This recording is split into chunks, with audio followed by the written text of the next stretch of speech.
នេះបងប្អូនដើមត្រេនដែលខ្ញុំដាំនៅចកាចិត្តរមណីយដ្ឋានទឹកធ្លាក់ច្រត់អៀងហ្នឹងណាគឺឃើញថាសុខភាពរបស់វាគឺល្អដើមធំហើយត្រួយអីចេញមកឡើង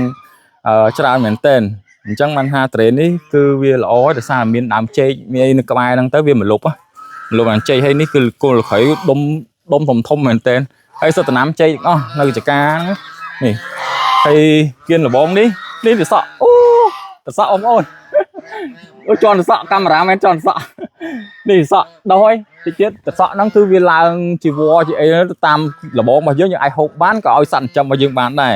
ហើយនេះអាម៉ៃខឺដូចជាការមុខដល់កបងប្អូនអើយអាម៉ៃខឺតោះហើយនេះសិតសក់ដុះច្រើនហើយនៅខាងនោះមានដាំតឡាចហើយមានដាក់ត្រឹងដាក់ធើងហ្នឹងហើយនេះចេកបងនេះចេកចាំដើមធ្លាក់តយោងចាប់ដើមធ្លាក់ស្ទងហ្នឹងអានោះមកស្ទងនេះចាស់ពេញចិត្តទុំហ្នឹង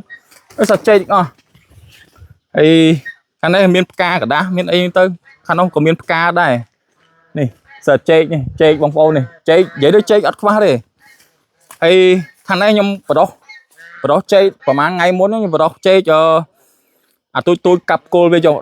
កមកបដោះនោះឥឡូវឃើញតែដោះទៀតហើយនេះដោះអូដោះមកពេញនឹងទាំងអស់ដោះច្រើនបងប្អូនរាប់រយកូនចេកទៀតដោះហើយក៏មានដើមសម្ពរកាមេរ៉ាចាត់ជន់កូនសពរនេះកូនសពរចាប់ដើមដោះហើយកូនសពរផ្អែមតែខ្ញុំបដោះក្របហ្នឹងហើយខាងនេះមានលហុងទៀតខ្ញុំបដោះជាលហុងជាសពរជាចេកនេះលហុងតែវាធំទៀតខ្ញុំនឹងបំបែកយកទៅដាក់ខាងនោះហើយនេះគឺជាតកួនដែលខ្ញុំត្រូវរៀបចំដាំតកួនដើម្បីឲ្យសត្វចិញ្ចឹមរបស់ខ្ញុំក៏មនុស្សក៏អាចហូបបានដែរហើយគ្រាប់តកួនក៏ត្រូវបដោះនេះខ្ញុំត្រាំយកមិញគួនត្រាំយកមិញហ្នឹងឥឡូវរីកឡើងប៉ុណ្ណាណីហើយខាងនេះគឺយើងត្រូវរៀបចំដីចឹងរៀបប្រព័ន្ធទឹករួចស្រេចហេតរហើយអានេះគឺអង្កាមដែលខ្ញុំកើបពីកន្លែងគេឈូសឆាយឈើហ្នឹងយើងយកមកយើងលាយជាមួយនឹងជីអាចគោមានកប៉ុសមានកាមមានអីហ្នឹងយើងដាក់លាយបញ្ចូលគ្នាណាហ្នឹងហើយយើងដាក់ច្បល់ចូលគ្នាអញ្ចឹងទៅអានេះយើងយកអាហ្នឹងយកទៅក្របពីលើក្របតកួនរបស់យើងដើម្បីឲ្យវាមានសំណើមវាអត់ក្តៅវាអីចឹងយើងបាច់តែក្របទៅដុសហ្មងបងប្អូននេះយើងធ្វើចឹងមកច្បល់វាបញ្ចូលគ្នាសិនឲ្យវា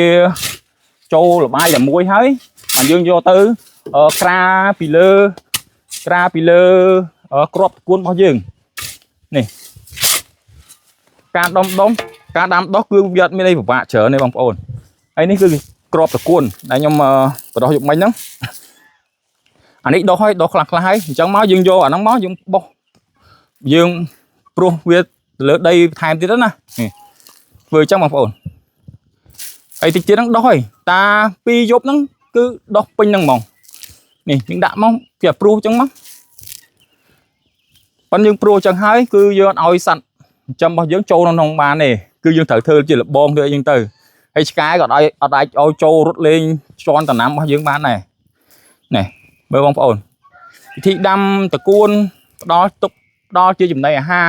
ដល់សត្វចិញ្ចឹមរបស់យើងនេះយើងបាចចឹងមកតោះងាយស្រួលបងប្អូនអត់មានអីពិបាកទេសំខាន់ឲ្យយើងមានចិត្តចង់ធ្វើវាចឹងយើងដាក់ចឹងមកតែតិចទៀតហ្នឹងដោះពេញហ្នឹងបងប្អូនអើយចាំតែច្រូតហើយយើងលាយជាមួយចំណីអីមិនបាច់ទិញគេទេយើងទិញតែក្របតកួនគេមកម្សាហ្នឹងគឺយើងអាចដាំដុះបាន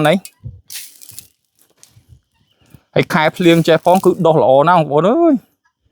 អានេះយើងចង់យកឆាតកួនឆាអីក៏បានដែរបងប្អូនហ្នឹងហើយអូខេយើងធ្វើប៉ុណ្្នឹងមកបន្ទាប់មកយើងចុកនេះ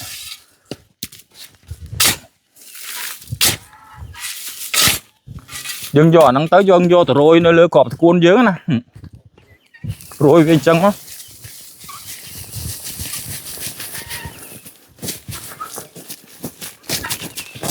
ហើយអានេះក្បាល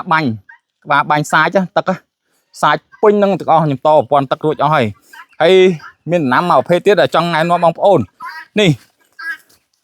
ដើមបក្រុងគេយកធ្វើជាហួយហ្នឹងនេះហើយចាប់ដើមដុះឲ្យល្អមែនតើបក្រុងឆ្ងាញ់ណាគេយកទៅពូតជាទឹកទៅដើម្បីចម្រាញ់វាឲ្យទៅជាចំហួយជាអីចឹងយើងញ៉ាំឲ្យស្រួលខ្លួនឆ្ងាញ់ទៀតបក្រុងចូលចិត្តមែនតើបងប្អូនអរគុណ